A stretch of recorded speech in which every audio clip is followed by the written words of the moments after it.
আসসালামু আলাইকুম। আমি মোহাম্মদ আব্দুল কুদ্দুসের ছোট বোন। উনি দীর্ঘ 2 বছর যাবৎ কিডনি রোগে আক্রান্ত। বহুদিন ধরে খোঁজাখুঁজি করার পরে কিডনি কারোর সঙ্গে ম্যাচ ছিল না, আমার সঙ্গে হয়েছে আলহামদুলিল্লাহ। আমিও দিতে চাইছি মন থেকে, কিন্তু তার টাকার অভাবে এইদিকে কোনো কিছু করানো যাচ্ছে না। তাই বলছে যে বাইরে চিকিৎসা করতে হবে। এজন্য তাকে বাইরে নিয়ে যাওয়ার জন্য প্রচুর টাকার প্রয়োজন। আমাদের যত জমি যা ছিল সব কিছু বিক্রি করে আমরা আজ নিঃস্ব। তাই আপনারা যদি আমাদের পাশে দাঁড়ান তাহলে হয়তোবা আমার ভাইয়াটা একটু বেঁচে যাবে আপনাদের জন্য।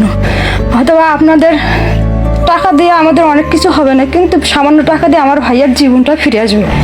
এর জন্য আপনাদের কাছে আশাবাদী, আপনারা কেউ ফিরিয়ে দেবেন না আমার ভাইয়া।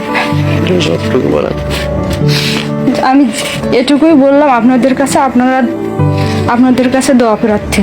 আপনারা সবাই দোয়া করবেন এবং সাহায্যের পাশে দাঁড়াবেন, যে যাই পারবে।